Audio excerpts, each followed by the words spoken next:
السلام عليكم ورحمة الله وبركاته، مشاهدينا الكرام في قناتكم المفضلة قناة تربية الدواجن مع ضياء القلاوي. زي ما وعدت حضراتكم إن شاء الله بإذن الله تعالى في كل حلقة جديدة هنقدم لكم معلومة جديدة تفيد حضراتكم وتكون بكم للأفضل. والنهاردة إن شاء الله بإذن الله هنتكلم عن أهمية التهوية أو أهمية تغيير الهواء يا جماعة في العنبر بتاعك.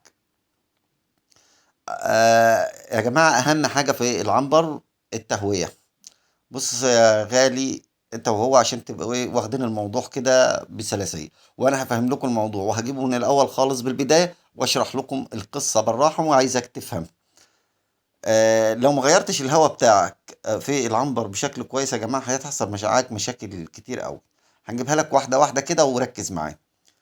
آه بص، بمعنى صح كده يعني ان انت هتنزل الكتاكيت بتاعتك علف ومية، وطبعا هتحط لها دفايات، هتوفر لها تدفئة كويسة. طبعا ده أساسي وده معروف.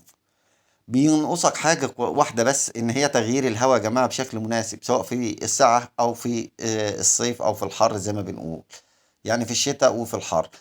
المشكلة إن إحنا بنقع في نفس الخطأ ده سواء في الصيف سواء في الشتاء. بنوفر كل حاجة للكتكوت إلا أهم حاجة، وهي التهوية الجيدة. الحقيقة إن الكتكوت بتاعك في الأول هياكل كويس وهيشرب كويس وهيتنفس ويخرج ويعمل الحمام بتاعه. بس المشكلة إنه هينتج عن جميع هذه العمليات الحيوية الداخلية بخار ماء من هواء الزفير، والزرع حوالي 70% من المية اللي بيتناولها الكتكوت بتاعك بيفقدها مع التنفس والزرع، وبيستفيد بس ب30% من حجم الهواء الموجود في به أكسجين حوالي 20% يا جماعة، ونيتروجين وثاني أكسيد الكربون وغازات أخرى بنسب الهواء الطبيعية اللي بنقول عليه هواء فريش. لكن مع مشكلة بقى عدم تغيير الهواء بشكل كويس أو بشكل مناسب للكتاكيت بتاعتك، بنلاقي الأكسجين قل في الجو، وزاد ثاني أكسيد الكربون وكمان أول أكسيد الكربون من احتراق بقى السولار أو الغاز في العنبر، اللي أنت بتستخدمه طبعا في التدفئة، سواء غاز سواء جاز. كمان الرطوبة هترفع في الجو وهتؤدي إلى ارتفاع رطوبة الفرش.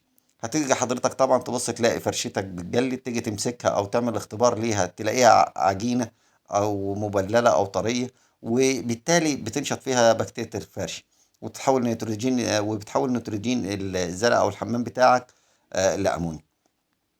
بيتحول هوا العنبر بتاعك لسم للطيور يا جماعة، مش بيبقى حاجة كويسة. تيجي حضرتك تبص على صدر الفرخة تلاقيه ازرق، كمان العرف بيزرق، الجسم كمان بيزرق. بتلاقي بيحصل معاك نهجان او الهسان في العنبر، وزيادة لعدد ضربات القلب، وخمول وتجمع للفراخ في بعض الأركان وحول الأعمدة. وبعد كده بتلاقي في موت في الكتاكيت بتاعتك. الفرخة بتيجي بقى وناس تسأل بقى الفرخة بتموت على ظهرها، الفراخ جسمها أزرق، وناس تقول لك نزل سموم، وناس بتروح تعالج سموم، والمشكلة خارج موضوع السموم ده خلاص يا جماعة.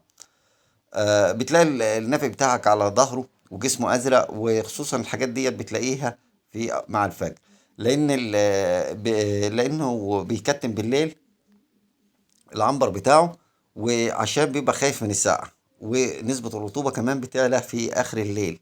تمام، فتبص تلاقي النافق ده حصل. تيجي بقى لو بتشرح الفراخ بتاعتك بتلاقي احتقان في القصبة الهوائية، وجود ميه حول القلب او في تجويف البطن بسبب فشل التنفس والدورة الدموية وارتفاع ضغط الدم.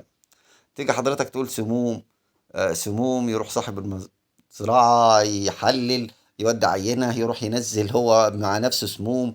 المشاكل دي كلها، والمشكلة أصلا خارج السموم خالص، خارج المشكلة دي كلها. المشكلة يا جماعة كلها مشكلة أكسجين. والمشكلة إن ناس كتير قوي اتعودت إن تقول الفراخ جسمها أزرق نزل مضاد سموم.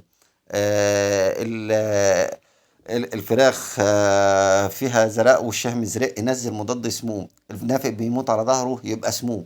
والموضوع يا جماعة كلته مشاكل تنفسية يا جماعة، اختناقات، نقص أكسجين في العنبر هو اللي بيسبب المشاكل دي. بالفلاحي كده أو بالبلدي كده زي ما بنقول بص لأي واحد مشنوق هتلاقي، أو أخنق أي حد هتلاقي وشه ازرق، اتخنق، وشه ازرق. ليه؟ لأن الأكسجين ما بيوصلش للجسم يا جماعة، وتلاقي الدم نفسه بيزرق داخلي، والجلد والشكل كل حاجة بتبدأ يحصل فيها زرقاء في جسمه أول ما الأكسجين يقل في الدم. خد دي معلومة دايما، لقيت الفراخ جسمها ازرق، يبقى عندك مشكله في الاكسجين في العنبر، تهويتك مش كويسه، الامونيا بتاعتك في العنبر عاليه، في ارتفاع لغاز النشادر. المشاكل دي يا جماعه اللي بتسبب المشكله دي كلها هي نقص اكسجين.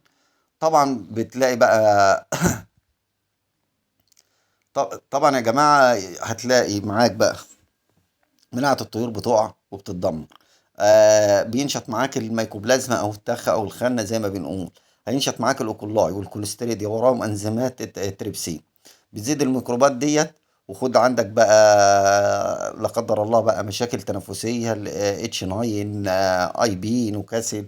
وبني لو عرفت عالج حاجة من ده كله، طول ما انت ما عملتش الحل الاساسي او ما عالجتش بالظبط زي ما بنقول السبب الرئيسي، وهو نقص الأكسجين عندك في العنبر أو نقص التهوية في العنبر. عشان تكون عارف إن دي أسوأ المشاكل اللي بتقابلنا في التربية. مهما بقى تنزل علاج، مهما تغير العلف، مهما تنزل مضاد سموم زي ما بتنزل، مهما تنزل مضاد حيوي، مفيش أي حاجة هتجيب معاك نتائج. وإن جابت نتائج هتبقى ضعيفة جدا، 10 20 لحد أقصى حاجة 30%. النفع عندك مش هيقف، مفيش حاجة هيبقى ليها حل. الحلول يا جماعة في حاجة بسيطة جدا، وهي التهوية. إنك تهوي عنبرك كويس، هويت عنبرك كويس هتاخد نتائج كويسة إن شاء الله بإذن الله تعالى. مش هتلاقي عندك صرده، مش هتلاقي عندك تفاوت في الاوزان، مش هتلاقي نشاط للكوليستيريديا، مش هتلاقي نشاط للاوكولاي، مش هتلاقي نشاط للميكوبلازما. هتفضل دنيتك مظبوطه، نموك هيفضل مظبوط، مش هتلاقي تاخر في الوزن، سحب العلف مش هيتاخر معاك، وهتمشي في العمر الطبيعي. القصه كلها يا جماعه تهويه كويسه. حضرتك قبل ما تستقبل كتاكيتك لو في الشتاء، فتح الشبابيك بحيث تنفيسات، بحيث تغير الجو او تدخل اكسجين جديد دايما. بعد كده ولع الدفايات بتاعتك. الكلام ده كله قبل وصول الكتاكيت خالص ب 24 ساعه، ب 48 ساعه. هتصرف يومين تدفئه بس، هتاخد جوده عاليه وهتعوضهم في حاجات كتير قوي. هتوفر ادويه، هتوفر سرده، هتوفر مجهود، هتوفر نافق، هتوفر حاجات كتير قوي في شغلك عليهم.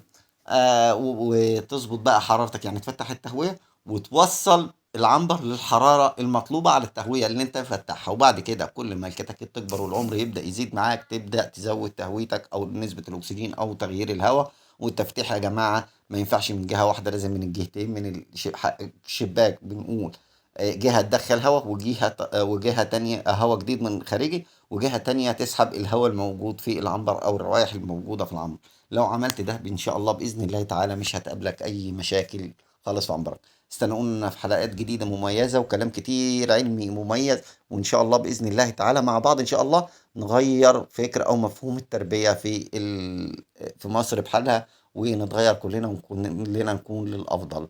سيبك من الشغل العشوائي، الشغل القديم، وخليك معانا ان شاء الله باذن الله تعالى في الحلقات اللي جايه. وان شاء الله نقدم لكم معلومات اكتر ونفيدكم اكتر، وانتظرونا مفاجآت كتير او كلام كتير او عن التربية. وما تنسوش تتابعونا على القناة على اليوتيوب يا جماعة، علشان هتفرق معاكم جدا.